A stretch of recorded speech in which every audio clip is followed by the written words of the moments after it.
Yo soy un gaditano en Granada que vive en Ceuta.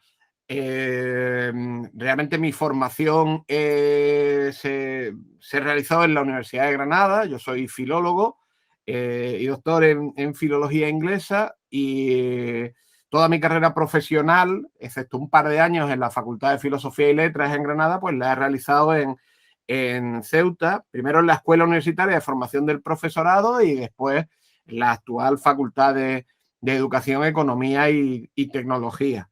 Y si esa es una de mis pilares, pues el otro es un equipo que se llama Conecta 13, que es una aventura que este año precisamente cumple ya 10 años.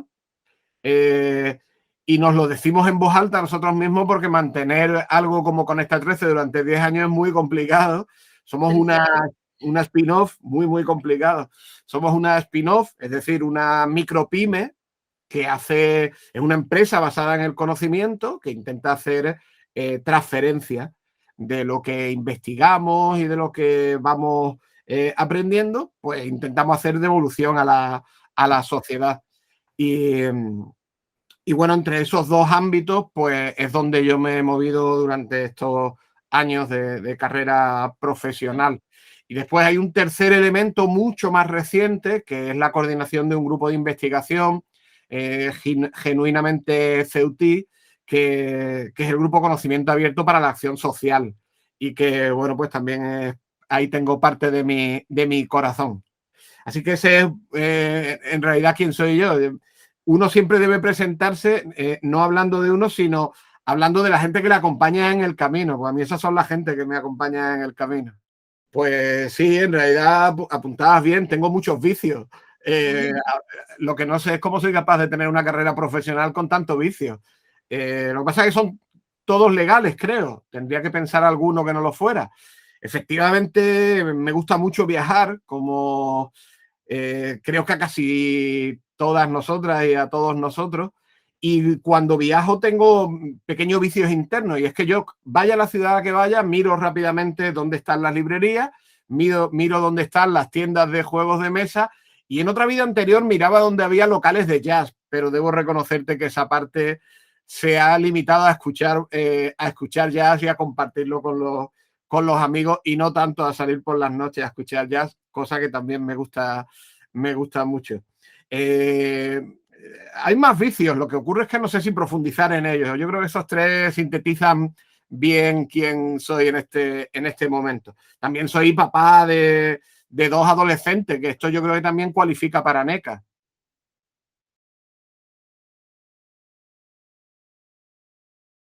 Pasando de esta presentación más o menos casual, más o menos, bueno, pues informal, hoy el intelectual debe vivir su compromiso a través de las redes sociales. No lo entiendo de ninguna otra manera.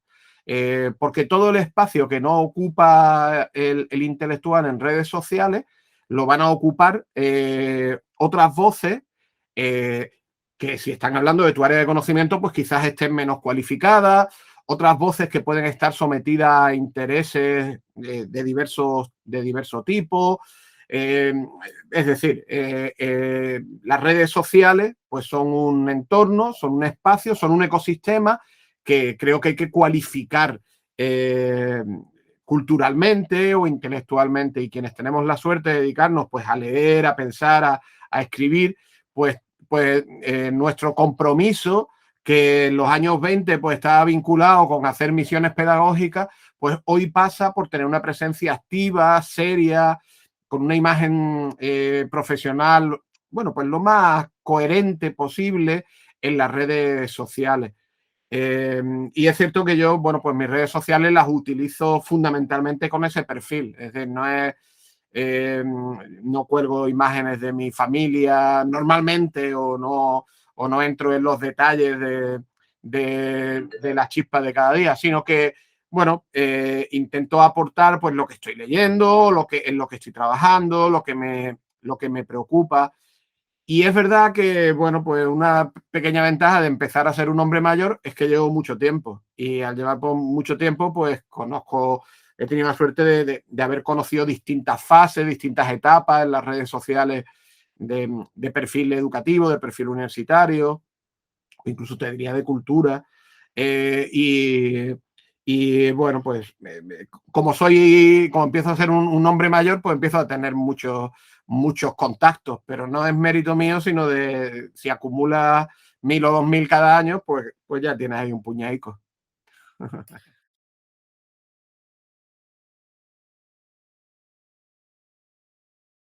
El EAVE no está desconectado, como tú bien dices, de innovación educativa, porque EAVE es la concreción a través de un encuentro de un momento muy interesante en la educación andaluza, en el cual coinciden distintas tendencias que además conocéis bien en la Universidad de Málaga porque nosotros hemos tenido mucha presencia de compañeras y compañeros de la Universidad de Málaga e incluso estudiantes y demás en el EAVE. En el EAVE se encuentran al principio, sobre todo, compañeras y compañeros que tenían un blog. Ese origen tan humilde es el que tiene. Eh, la Junta de Andalucía, pues la Consejería de Educación, organiza un congreso sobre blogs educativos y creo que bastante exitoso, y al año siguiente se le olvida organizarlo. Y entonces, pues de manera horizontal, un grupo de docentes decide organizar el primer EAVE de una manera muy discreta. Lo que ocurre es que el blog como artefacto digital sería como hablar de una caja de zapatos, ¿no? Vamos a hablar de las cajas de zapatos. Sí, pues las tenemos para el número 42, para el 50 y para el 37, pero hay poco más que decir sobre la caja de zapatos. Bueno, hombre, al final tenemos capacidad para teorizar casi sobre cualquier cosa. Entonces, ¿qué ocurre con el EAVE? Que como estaba destinado a hablar de cajas de zapatos, pues muy rápidamente empezamos a hablar del contenido de la caja de zapatos. Y ese es el vínculo entre EAVE e innovación educativa. Y ahí empezamos a reunirnos, pues, compañeras y compañeros que estábamos interesados, pues como yo, en el ámbito de las lenguas y el plurilingüismo, pero que teníamos, bueno, pues una cierta afinidad tecnológica, con quienes pues trabajaban la enseñanza de las matemáticas, con quienes estaban trabajando muy focalizados en la inclusión. Es decir, empezamos a reunirnos personas muy diferentes. Y bueno, pues el EAVE realmente yo creo que podríamos decir que se consolidó hasta tener pues realmente una capacidad de atracción anual muy potente. Es decir, sacabas 200 plazas y en pocos minutos pues se habían agotado. Esto solo ocurre en el EAVE y en la carrera de la Legión, que en pocos minutos se agoten todas las plazas. Eh, bueno, evidentemente el parón que hemos vivido estos 2 años pues ha sido duro porque el EAVE es un encuentro presencial, aunque tiene mucho movimiento previo y de preparación y de los encuentros abiertos y demás, pero es un encuentro presencial. Pero afortunadamente, pues el EAVE también se va a celebrar. Este año vuelve además, como sabéis, a Cádiz y ya tenemos un equipo preparándolo allí en el entorno de Sanlúcar de Barrameda, y yo creo que volverá a ser otro momento feliz para encontrarnos. Y ya más allá de un poco de la génesis y de la historia del EAVE, el EAVE es como acercarte a una fuente de agua fresca, ¿no? Tiene ese efecto refrescante, ilusionante, te reconcilia con tu propia profesión, te reconcilia con tu gente, por supuesto, te reconcilia con la capacidad de pensar proyectos de manera comunitaria, es decir, vamos a sentarnos, vamos a hablarlo. Te reconcilia con la capacidad que tienen los docentes de organizar, pues yo diría que eventos de mucha calidad, pero de manera horizontal, que parece desde fuera que han sido casi improvisados, pero en realidad tienen una estructura muy potente y han sido muy bien pensados con mucho cariño. Entonces, bueno, pues eso es el EAVE. Y yo creo que sirve casi como indicador de la salud de nuestro propio sistema educativo andaluz. Entonces, que siga vivo, yo creo que es una buena señal, sin lugar a dudas.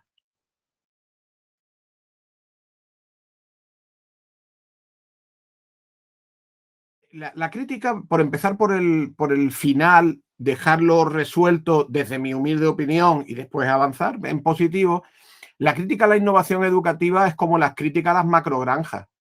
Es decir, puro ruido mediático.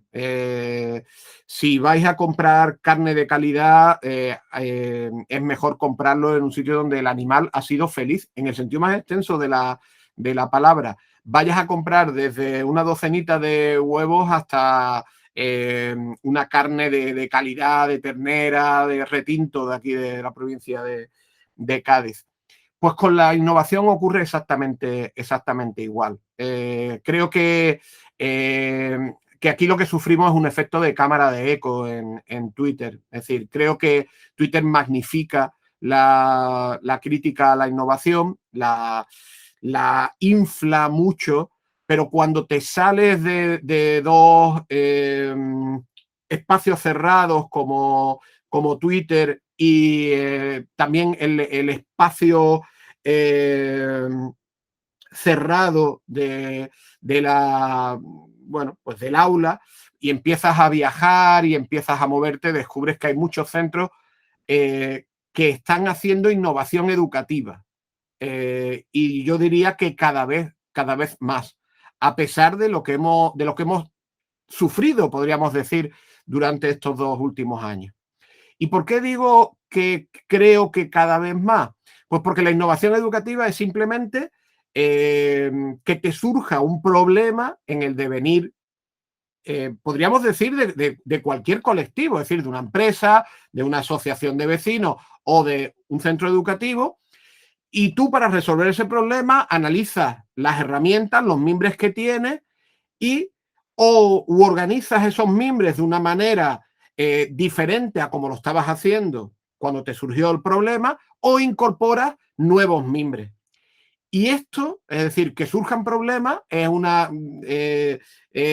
parte absolutamente normal de una organización compleja como es una escuela, una empresa o cualquier colectivo humano.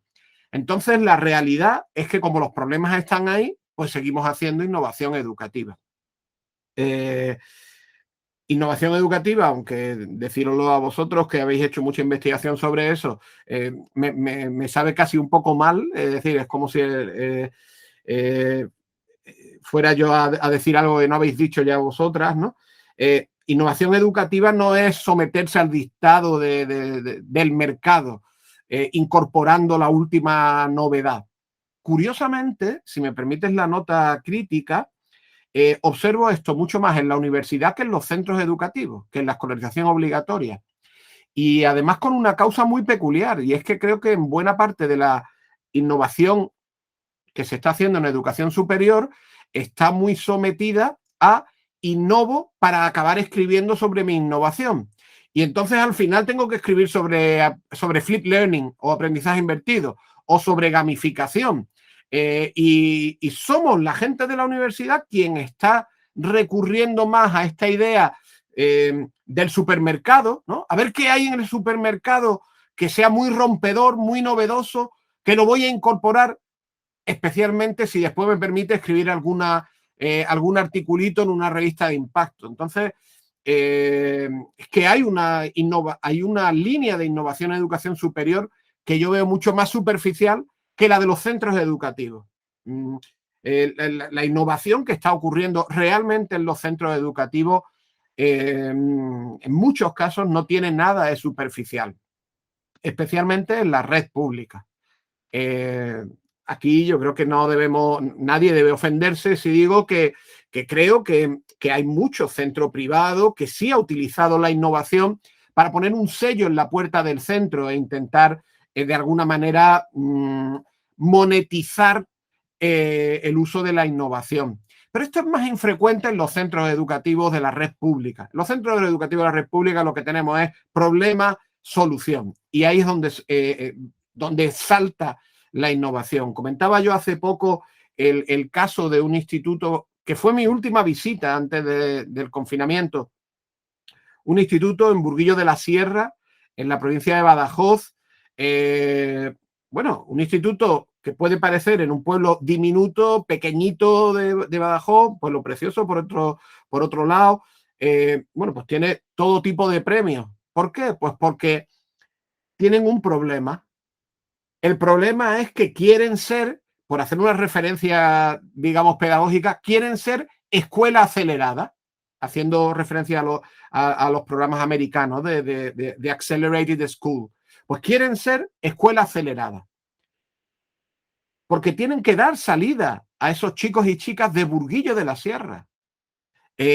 Porque tienen que lanzarlos hacia Zafra o hacia Mérida o hacia Badajoz, porque tienen que generar que después estén interesados en venir a Burguillo y darle riqueza. Es decir, tienen un problema casi social, no por conflicto ni por problemas de convivencia, sino un problema de generación de riqueza, un problema de España vaciada. ¿Y cómo lo afrontan?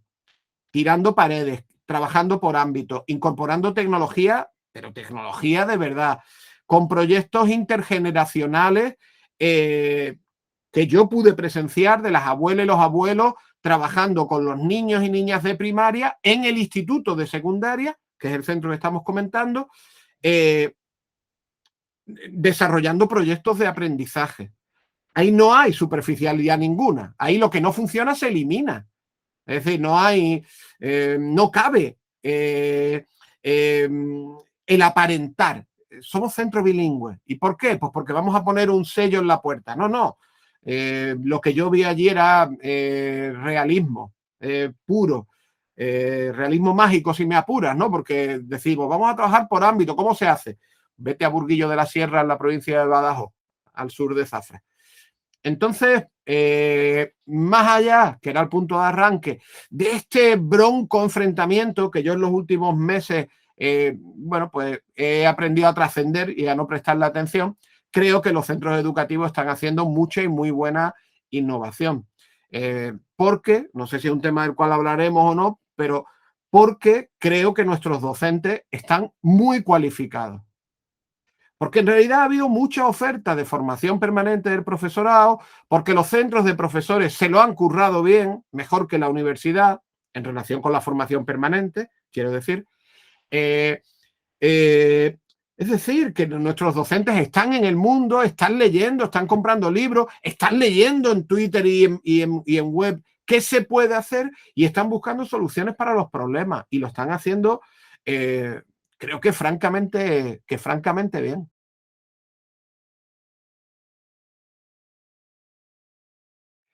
Pues yo creo que esto es, por utilizar una palabra que yo leí por primera vez en Daniel Innerarity, yo creo que esto es heterocronía. Es un término que me encanta, de verdad, me encanta. Lo utilizo mucho para pensar, para intentar entender, y también en mis clases y demás, heterocronía. Bueno, la política educativa va simplemente en otro tiempo y también en otra velocidad, ¿no? Porque el tiempo al final es velocidad, distinto al de la escuela. Como por otro lado, la sanidad tiene un tiempo distinto a la educación, o la tecnología, pues tiene un tiempo distinto a la sanidad o la educación. Y la judicatura, pues tiene un tiempo distinto a la tecnología, a la economía, ¿sabes? Es decir, cada uno de estos grandes bloques pues, viven su propia realidad temporal, ¿no? Y todos convivimos en esta especie de multiverso temporal. Es decir, no hay un multiverso al que podamos trasladarnos físicamente, pero sí hay distintos multiversos temporales, ¿no? Pongamos ejemplos, pero muy rápido. Por ejemplo, ver cómo le ha costado a la judicatura incorporar el concepto de igualdad efectiva entre mujeres y hombres y la lucha contra la violencia de las mujeres, y comprender que hay que defender a la mujer que está siendo asesinada, pues no debe sorprendernos. Es que la judicatura vive en otro tiempo, distinto al de la sociedad, porque la sociedad ya está ahí. La sociedad ya está en que hoy el género es un concepto brutalmente complejo, fluido, variado, que las relaciones de parejas sociales y sexuales son tremendamente variadas, que van desde la anarquía relacional hasta la monogamia más absoluta, o quien decide pues no tener pareja. Es decir, la sociedad ya está ahí. Bueno, pues el derecho todavía no está ahí.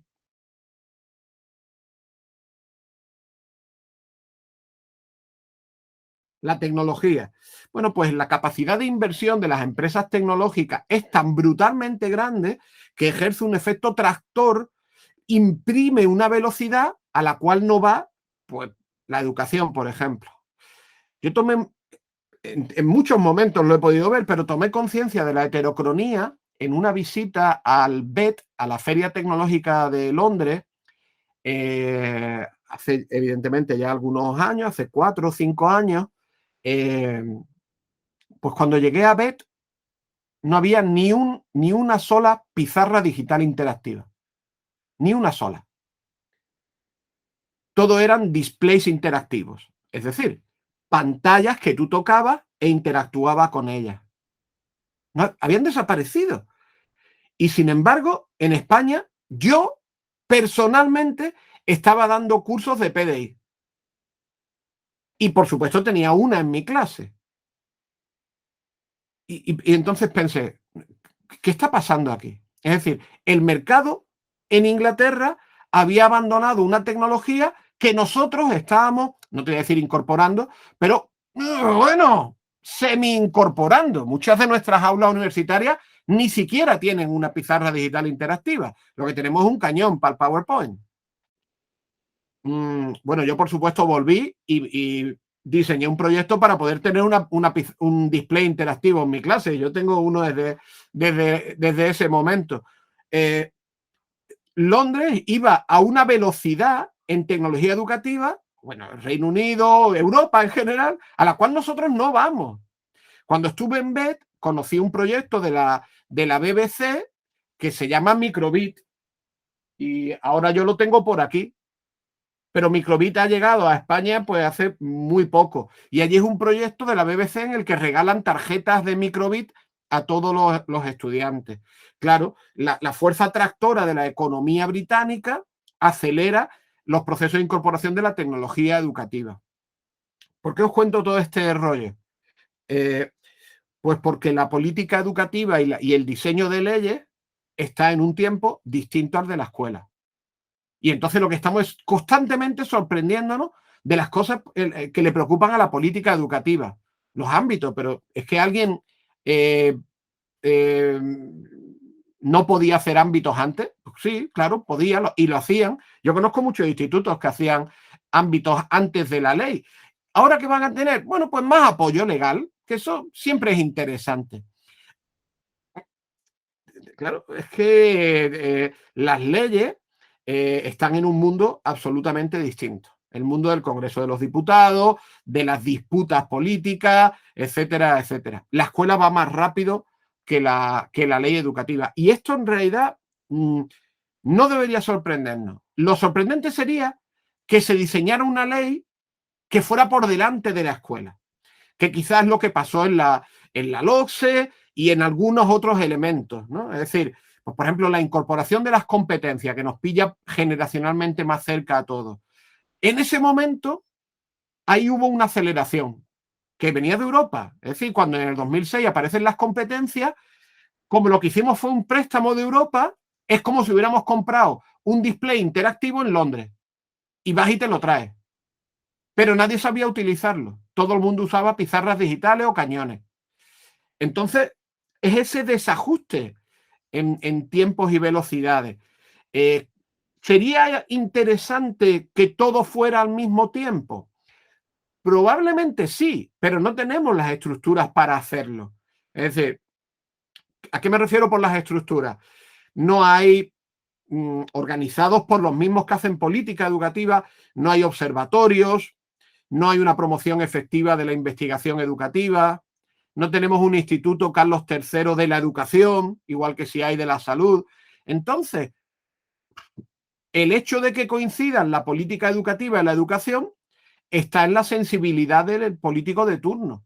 Y claro, pues entonces puede que sí, puede que no, puede que sí, puede que no.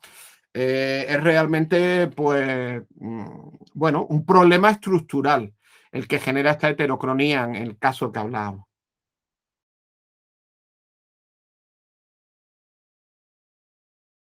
Bueno, son dos temas interesantes. Entro al de la burocracia durante 2 minutos, o al menos esa siempre es la promesa, después me enrollo más.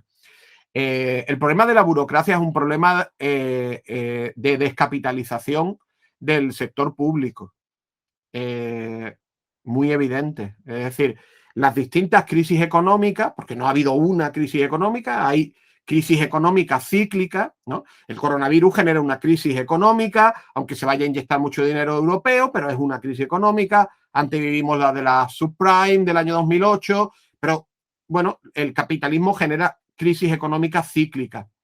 Y estas crisis económicas cíclicas, una tras otra y tras otra, han ido descapitalizando de personal pues al entramado de lo que conocemos como la red pública, es decir, al Estado en sí mismo. Déjame que os cuente una anécdota personal. La primera vez que yo pisé la Consejería de Educación, estaríamos en torno al año 2000 o por ahí, fue para una reunión con los responsables de lo que se llamaba entonces el programa de interculturalidad. Y yo pensé, esto es un momento muy emocionante en mi vida, porque voy a conocer al equipo de interculturalidad que gestiona la interculturalidad en toda Andalucía. Cientos de centros, miles de profesores, decenas de miles de alumnos, decenas de nacionalidades, idiomas. Llegamos a la reunión y todo el equipo eran 2 personas. 2 personas. Dos personas maravillosas, dicho sea de paso, pero 2 personas. Es decir, eran dos técnicos que gestionaban la interculturalidad para toda Andalucía. Bueno, pues la crisis del 2008 todavía quitó a uno de los técnicos. Entonces, cuando decimos burocracia, lo que estamos diciendo es, este trabajo que hago yo, entiendo que no lo debería hacer yo, pero esa persona que la debería hacer no existe. Y lo que tenemos que pensar es cómo el sistema ha ido eliminando esos puestos, sobrecargando de trabajo al individuo que se queda, al afortunado que se queda, porque además tienes la sensación de decir, con la suerte que tengo de estar aquí, ¿cómo no lo voy a hacer? Y entonces, pues ahí surge el problema de la burocracia. Problema compartido, además, en muchas otras profesiones. ¿De qué se están quejando ahora los médicos de atención primaria? De que hacen más burocracia, en concreto bajas, que atención al enfermo, al paciente, al ciudadano. ¿Pero qué te quiere decir esto? Pues lo que te quiere decir es que antes en cualquier consulta había una doctora o un doctor y una enfermera. Cuando nosotros éramos pequeñitos había enfermeros y enfermeras. Hoy vas y no hay enfermeros y enfermeras con los doctores. Pero es que antes también había un equipo de administración que era quien gestionaba eso. Bueno, pues ahí tiene, es que en el caso de la sanidad se ve muy claramente, pues todo eso se ha ido perdiendo y el médico hoy te gestiona la baja, te mira en la web, te descarga el informe, te lo hace todo. Pues claro, si te lo hace todo en el mismo tiempo, pues no hay tareas que va a hacer o, o menos, o no puede hacerlas, o las hace peor. Y a nosotros nos ocurre exactamente igual. El problema de las competencias es distinto. Yo creo que el problema de las competencias, antes lo mencionaba, ¿no? Con esta idea de las heterocronías. Creo que realmente el problema de las competencias es que nos pilló con el paso cambiado y sobre todo con el marco cultural, en el sentido cognitivo de esta expresión, es decir, en esta idea que hablan la gente de lingüística cognitiva o psicología cognitiva, el frame, ¿no? El frame, el marco mental, nos pilló con el marco mental cambiado. Cuando aparece en 2006 las competencias, en nuestro país no estaba escribiendo sobre competencias nadie. Nadie. Esto es muy fácil de comprobar. Solo hay que meter en Google Scholar el periodo, no sé, 2000-2006, 2006-2012. Y entonces veremos cómo realmente nadie estaba escribiendo sobre competencia en nuestro país. Se estaban escribiendo sobre otros términos que ocupaban parcialmente ese espacio conceptual de las competencias, capacidades, etcétera, etcétera. Se estaba hablando, por supuesto, sobre aprendizaje activo, es decir, se estaba rondando la periferia del concepto competencia. Pero si me permitís, como además los tres tenemos pasión por el aprendizaje de lenguas, pues permitidme una especie de chiste lingüístico.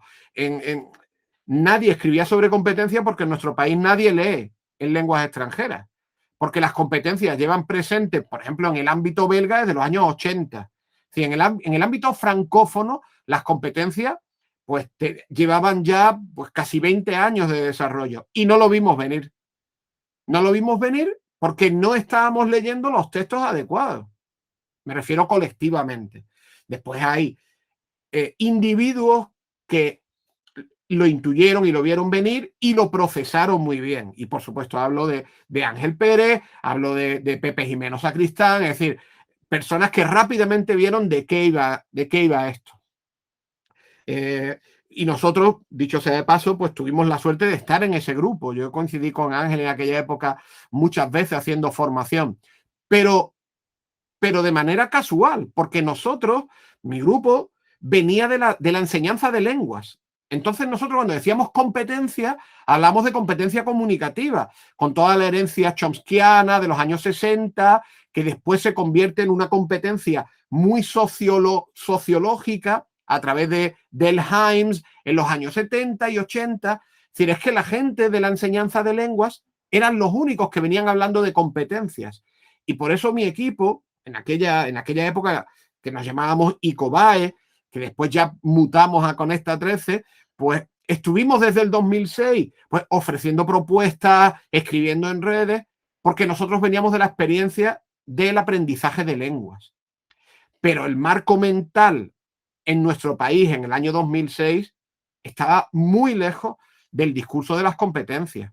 Y yo por ahí en algún sitio escribí que esa innovación se incorporó mal, porque se incorporó como se incorporan las innovaciones radicales, es decir, de la noche al día. No se buscó el enlace con ningún elemento que ya estuviera presente en nuestra cultura. No fue una innovación discreta, en el sentido de que aparece paso a paso. Y claro, las innovaciones radicales pueden pasar fundamentalmente dos cosas. Que te partas la cara o que triunfes y te conviertas en un millonario tipo Steve Jobs.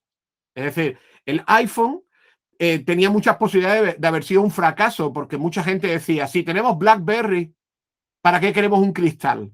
¿Es que no hay teclitas de goma que podamos pulsar? Pues ¿para qué queremos un cristal que tenemos que jugar? Y bueno, pues ahí esa innovación radical pues triunfó, evidentemente porque tenía detrás en fin, todo un poder económico muy, muy grande. Pero lo normal en las innovaciones radicales es que te lo juegues a cara o cruz. Y competencia, pues ahí estamos todavía. Es decir, yo creo que lo que estamos en un proceso de reconstrucción conceptual y metodológico del propio ecosistema que generan las competencias por una mala incorporación, en este caso, desde la política educativa. Es decir, la heterocronía generó una innovación radical para la cual el ecosistema educativo no estaba preparada. Y como no enganchaba con ningún elemento precedente, como no había maneras de comprobar si esto iba a ser un elemento positivo, es decir, la innovación para que triunfe, hay una serie de rasgos que tenemos bastante claros, ¿no? Es decir, pues tú tienes que vincularla con lo que ya está funcionando, tienes que demostrar a priori que va a ser para mejor, porque si no la gente no la adopta. Pues con las competencias esto no se pensó suficientemente.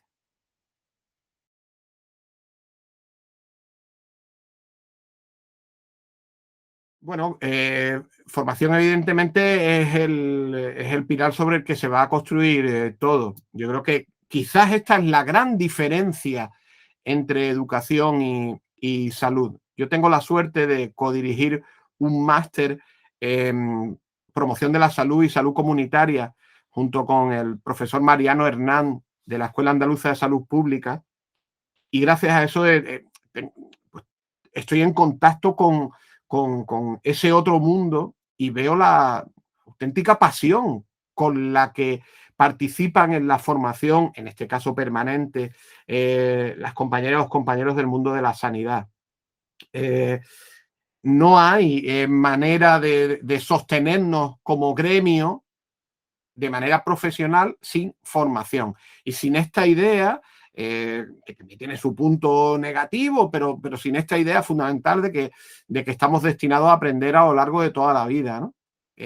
Lo cual impone pues, una serie de prerequisitos, ¿no? La humildad de saber que vas a tener que estar aprendiendo durante toda la vida, de que no eres maestro ya para siempre, de que nuestra profesión ya no es la profesión de los años 20, no es la lengua de las mariposas, ¿no? En el sentido de ya lo sé todo y como lo sé todo, pues, ¿qué necesidad tengo de formarme? ¿No? Entonces la formación es indudablemente el pilar fundamental para sostener una profesión exigente como la nuestra. ¿Cuál es el problema que tenemos? Yo creo que tenemos una razonablemente buena formación inicial y no me cabe duda de que tenemos una buena formación permanente. Y al mismo tiempo tenemos un enorme abismo entre la formación inicial y la formación permanente. Y esto es lo que socava la calidad por separado de ambas formaciones.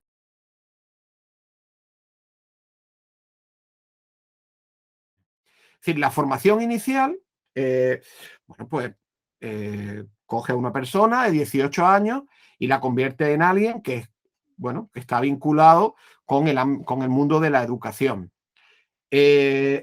Pero está costando mucho vincular la formación inicial con la realidad de la escuela y con las exigencias que están presentes en la formación permanente. Al mismo tiempo, la formación permanente está más cerca de las necesidades de la escuela y ha respondido con más dinamismo que la formación inicial a todas estas problemáticas, por mencionar un concepto del cual ya hemos hablado. A la interculturalidad, quien respondió fueron los centros del profesorado. Al plurilingüismo, quien respondió fueron los centros del profesorado, especialmente en Andalucía, pero esto se podría extender a muchos otros territorios. A quien responde a la inclusión son los centros del profesorado. Yo creo que si entráramos en un detalle, que no es el momento ni es el caso, yo creo que la inclusión es el gran tema ausente de la formación inicial. Es decir, es nuestra piedra en el zapato. Es decir, pero esto es un tema mucho más complejo de analizar y no quiero caer quizás en comentarios superficiales, pero lo podría sostener en un debate. Entonces creo que tenemos una buena formación permanente, muy cercana a la realidad, pero le falta justo lo que tiene la formación inicial, que es capacidad de análisis, de investigación, de poner realmente foco muy fino a través de procesos pues, de observación en el aula. Es decir, eso no lo sabe hacer la formación permanente en nuestro país. Y el gran drama es que no somos capaces de trabajar juntos. Es decir, la capacidad de análisis, de investigación, de coger un tema y realmente conocerlo en profundidad que tiene la universidad y por extensión la formación inicial, no sabemos llevarla a la formación permanente. La cercanía con la escuela que tiene la formación permanente, no sabemos traerla a la formación inicial. O, en ambos casos, lo hacemos de manera muy superficial. Pues sí, hacen las prácticas, pero las prácticas no se convierten, en muchos casos, no voy a decir en todo, pero en muchos casos no se convierte en un proceso de investigación, de aprendizaje reflexivo potente. Se convierte en un proceso de profesionalización. Es decir, aprender las rutinas, los discursos de la profesión. Pero no incorporas, pues, por ejemplo, el aprendizaje reflexivo, etcétera, etcétera, a tus prácticas. Entonces, ese es para mí el gran problema. Después podríamos entrar en los pequeños detalles, ¿no? Pues la formación inicial. Pues claro, la formación inicial en la universidad en general, es decir, en general, pues sigue siendo excesivamente teórica, sigue desconfiando del estudiante. La Universidad Española desconfía del estudiante. Lo hemos visto bien durante el confinamiento, estaba mucho más preocupado en cómo se van a copiar a través de la pantalla que en articular mecanismos de evaluación ligeramente más sofisticados, globales, holísticos. Esta idea del cheating también está en la universidad anglosajona, pero se confía mucho más en el estudiante. Entre otras cosas porque es una universidad que estructuralmente está más personalizada. Los procesos de tutorización son más reales y son más realistas. Los nuestros son muy poco realistas, ¿no? Es decir, hacer tutorización en nuestro país pues casi ofende a la palabra, ¿no? En la universidad no se hacen tutorías. Se presta hay un horario de oficina, pero eso no es tutoría. Eso, es decir, yo comprendo que un compañero de física lo diga y no se sonroje. La gente de educación deberíamos sonrojarnos, ¿no? En la Universidad Española no se hacen tutorías. Solo hay horario de oficina, 6 horas a la semana de horario de oficina, en la cual tú estás y alguien puede concertar una cita y venir a hablar contigo o puede improvisar y venir a hablar contigo. Pero tutoría real yo no la conozco. Entonces, evidentemente, hay problemas en la formación inicial. Pero, a pesar de todo, creo que mantenemos un nivel bastante razonable.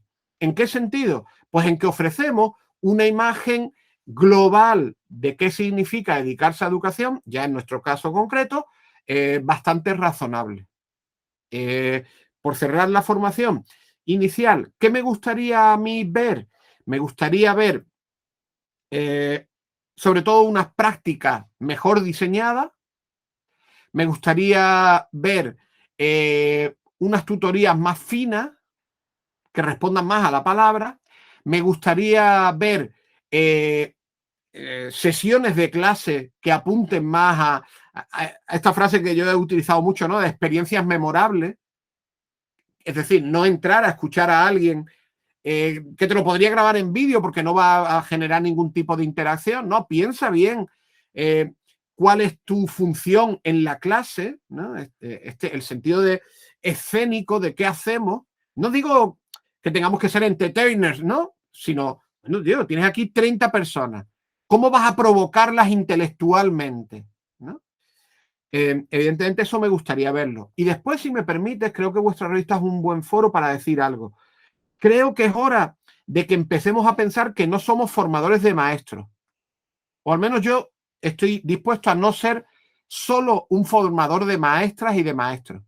Yo soy formador de educadores y de educadoras, que después van a trabajar en una editorial, que van a trabajar en una empresa haciendo formación en el mundo del trabajo, que van a trabajar en una ONG haciendo no sé qué cosa, que van a trabajar en una empresa de transporte diseñando mensajes educativos mientras la gente va en el metro.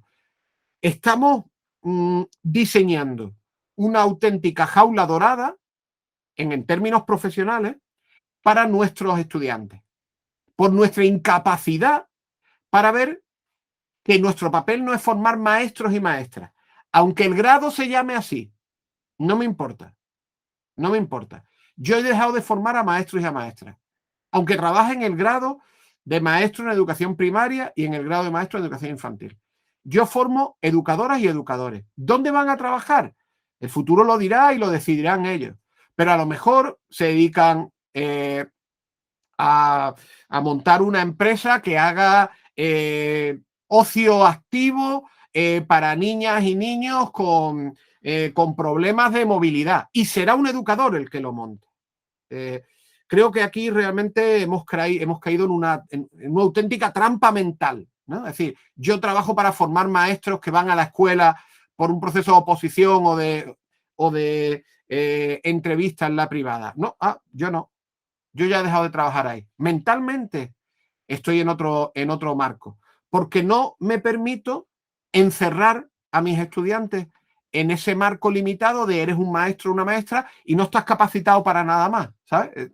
Lo siento, chicos. Qué pena me da que todas las demás titulaciones universitarias son flexibles, te permiten trabajar en decenas de... Y tú no, tú a la escuela. Pues sí, la escuela es un sitio maravilloso, donde yo además soy particularmente feliz, pero si quieres montar una empresa que trabaja la lectoescritura para niños que tienen problemas a través de procesos lúdicos, pues me parece estupendo.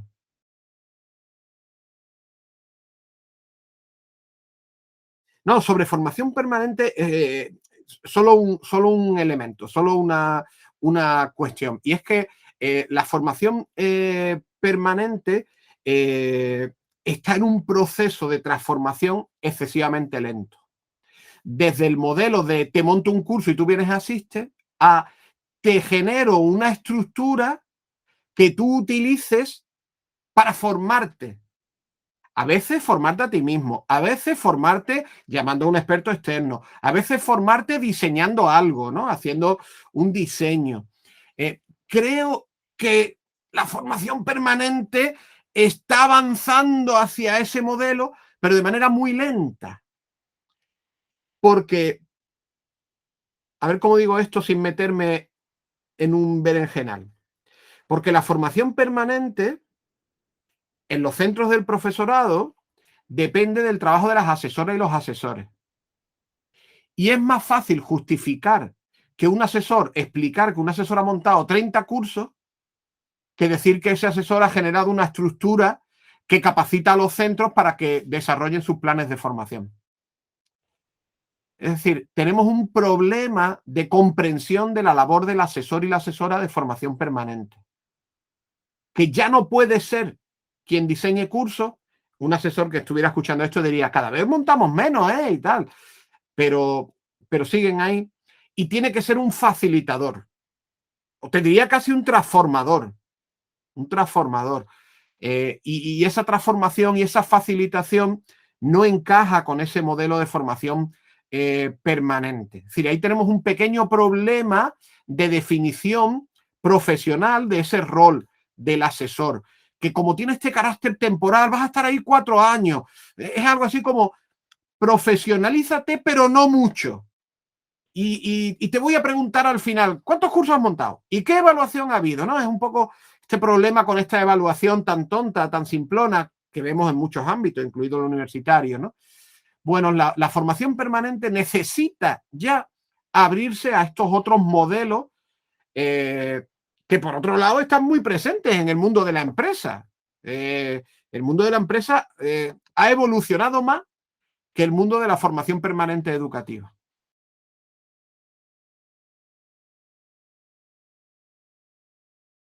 Claro, el concepto de heterocronía que comentaba antes, pues fíjate si es aplicable a la universidad.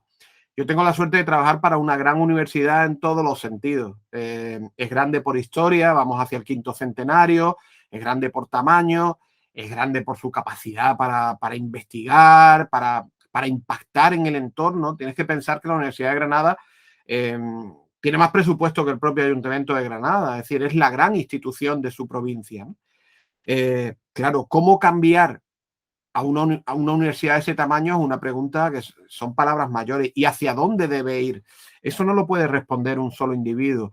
En Granada hemos estado ahora con el diseño de nuestro plan estratégico, ¿no? Y ha sido un proceso bonito, ¿no? Comunitario, en el que ha podido participar mucha gente. Y para mí ha sido reconocer que cualquier visión individual no solo es parcial, que esto es lógico que sea parcial, sino que además tiende al ridículo.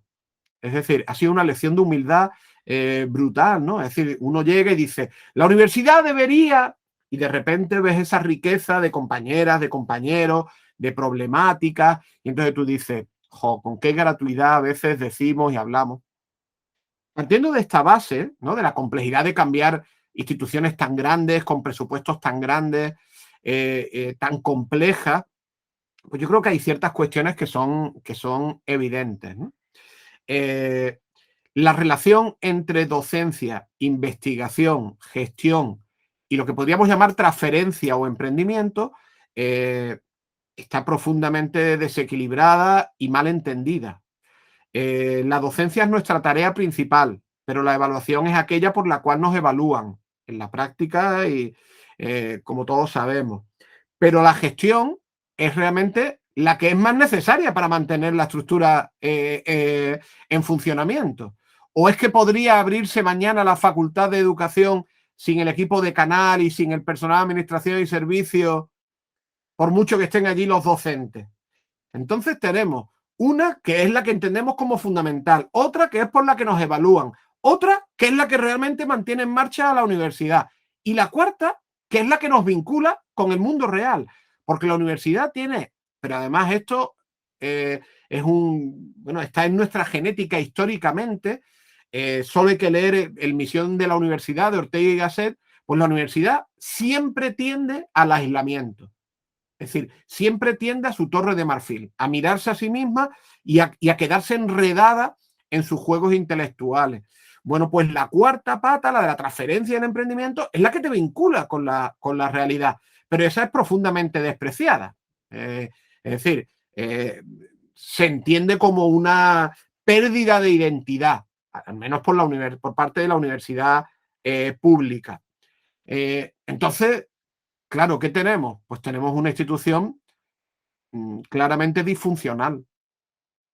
Una institución que tiene de sí misma una imagen, somos docentes, pero que al mismo tiempo de una actividad, si me permitís, marginal como la investigación, depende nuestra promoción, nuestra evaluación, nuestra consolidación como docente, al mismo tiempo la actividad fundamental para mantener la maquinaria activa no está bien diseñada, como es la gestión, porque todo el mundo sabe que meterte en gestión es sacrificar como mínimo la investigación, yo diría que también la docencia, por supuesto la transferencia, sin ningún tipo de estructura de apoyo, de estructura bueno, pues podríamos decir, de incentivación.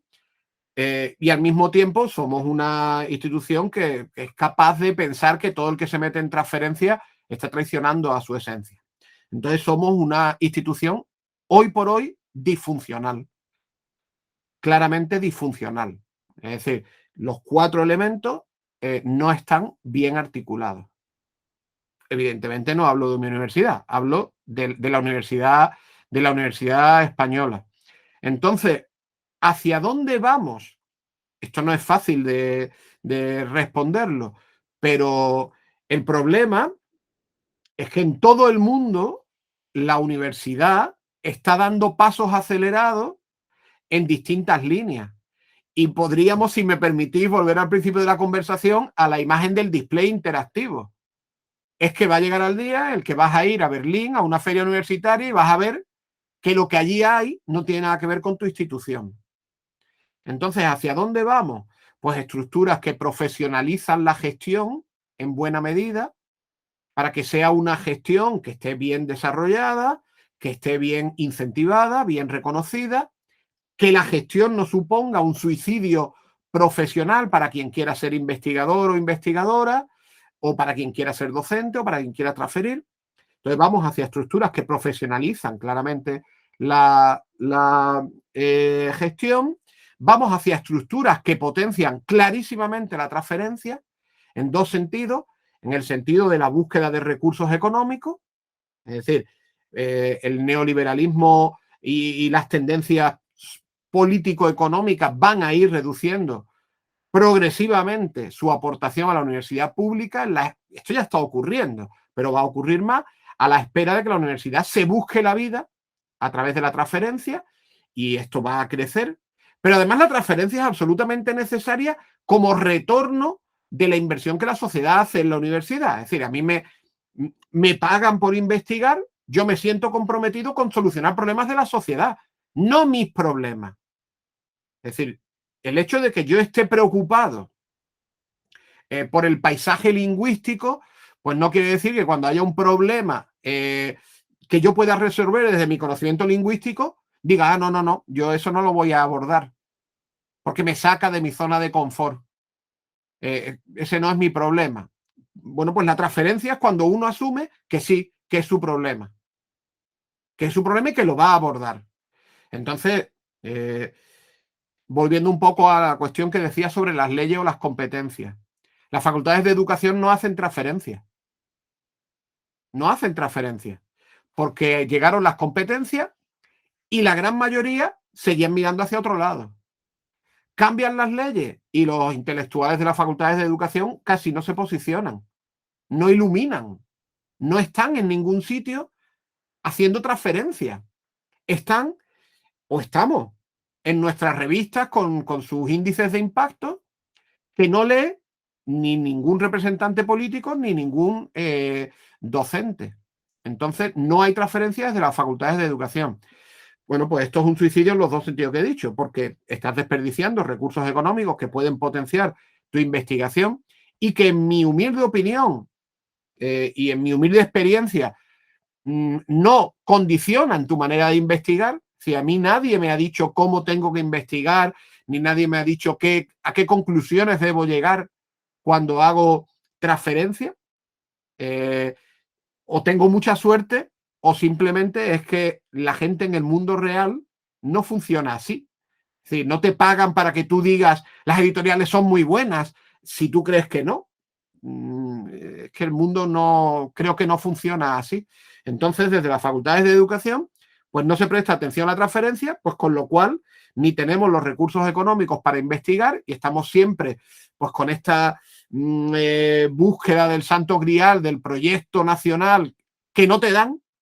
Y después, por otro lado, pues nos mantenemos a una distancia de seguridad de la realidad social y educativa porque no nos afectan sus problemas. Nosotros tenemos nuestros problemas que suelen tener este recorrido, ¿no? Pues yo soy un estudiante, estoy preocupado, me saco buenas calificaciones, hago el doctorado, me acerco a un investigador, este investigador investiga sobre problema tal, y entonces yo asumo su problema y lo desarrollo y hago una investigación. Pero si el investigador no está mirando a los problemas de la sociedad, pues tú estás haciendo una investigación que resuelve los problemas que, bueno, pues que le interesaban a tu investigador. Y la cuestión es, ¿vale? Yo entiendo que tiene que haber investigación básica, pero el problema es cuando estamos haciendo pseudo investigación aplicada. Es decir, no estamos haciendo investigación básica en muchos casos en educación. No me meto en otros ámbitos que desconozco.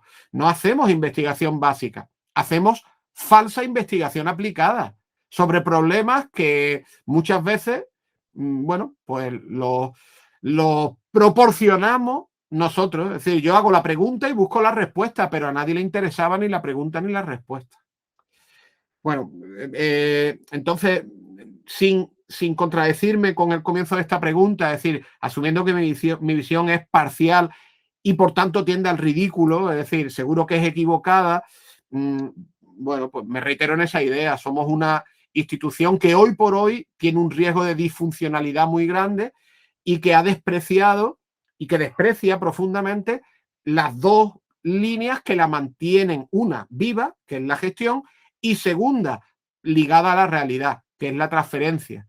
Entonces, pues claro, ¿cuál es el horizonte de futuro? Un horizonte que no intuimos, pero que es arriesgado, porque hay, por supuesto, universidades privadas, evidentemente, están en su derecho, pero hay muchas otras instituciones que están dispuestas a realizar papeles similares a los que en España realiza la universidad y que poco a poco van a ir ocupando el nicho, especialmente si somos incapaces de resolver esa disfuncionalidad. Entonces, ¿quién quita que una gran empresa tecnológica, pues asociada con alguna institución académica, pues pueda empezar a emitir títulos en magisterio, en educación primaria, con una mención en educación digital? Y mientras tanto, todas las facultades de educación de España, pues mareando la perdiz y siendo incapaces de generar una mención en educación tecnológica o en educación digital. Entonces, si digo esto de la disfuncionalidad, no es porque queramos hacer una crítica destructiva de la universidad, sino porque es evidente que el nicho lo están ocupando y lo van a ocupar otros agentes que van a, bueno, ir minando, no mañana, Porque, claro, si es que el volumen de la universidad solo andaluza, es que estamos hablando de muchos millones de euros de presupuesto. Pero no será mañana, será en 10, 15, 20 años, 50 años, como son instituciones que viven en este multiverso temporal lento, no podemos pensar en mañana quién va a socavar el lugar de la Universidad de Málaga en la provincia de Málaga. Probablemente nadie. A 10 años vista, bueno, habrá que verlo. A 20 años vista, a 50 años vista, bueno, pues aquí es donde tenemos el horizonte que yo creo que tienen que abordar pues, la comunidad universitaria y sus rectorados.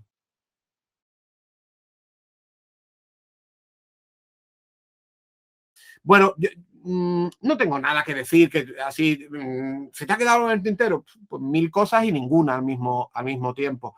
Pero sí decir que es un buen momento, se lo comenté a las decanas y decanos de las facultades de educación en un encuentro reciente que se celebró en mi propia facultad, la Facultad de Educación, Economía y Tecnología de Ceuta. La conferencia andaluza de decanas y decanos de educación se reunió allí y tuve la suerte de darles la conferencia inaugural en esa reunión. Y la primera diapositiva era, es un buen momento para ser decano y decana de una facultad de educación. Pues creo que sería extensible a, es un buen momento para ser docente en una facultad de educación, para ser investigadora en una facultad de educación y, si me apuras, para ser estudiante en una facultad de educación. Pero siempre que seamos capaces de abrir las ventanitas y que entre aire y que salga aire. Hemos comentado algunos de esos espacios rancios, ¿no? Pues mira, no formamos maestras y maestros de educación infantil, formamos educadores y educadoras. Mira, no hacemos investigación para nosotros mismos, queremos iluminar la realidad. Mira, no hacemos investigación para publicarlo en Applied Linguistics o para publicarlo en la revista de educación. Publicamos porque es un canal para decir algo significativo. Pero si no dices nada significativo, quédate tranquilo, hombre. No hace falta que genere ruido. ¿Sabes? Entonces, en la medida en que fuéramos capaces de abrir las ventanas, creo que hoy por hoy las facultades de educación son un espacio apasionante para trabajar. Yo lo vivo así. Yo desde la Facultad de Educación ahora mismo pienso y estoy implicado en una red sobre liderazgo para el aprendizaje.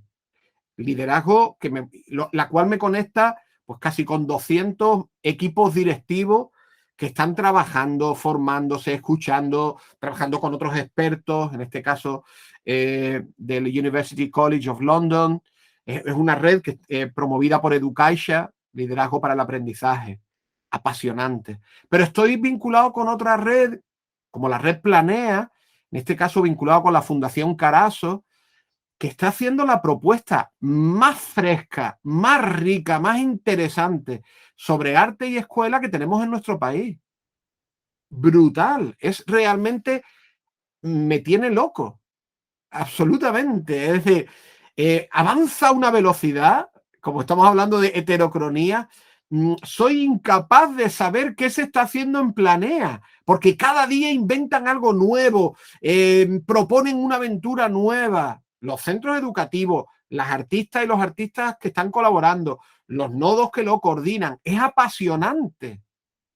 Pero al mismo tiempo estoy haciendo otras cuestiones sobre transformación digital, pero no con la mirada pequeñita de la escuela, sino que estamos haciendo una investigación sobre transformación digital del empleado público. Porque, claro, esto es otro tema que no vamos a tratar aquí. La escuelita y la educación como si fuera todo el universo. Hombre, no, somos una parte del universo. Y en concreto los docentes son una parte, los docentes de la escuela pública son una parte de un enorme colectivo que se llama el empleado público. Bueno, pues vamos a mirar el foco grande, a ver si es que se nos están pasando cosas.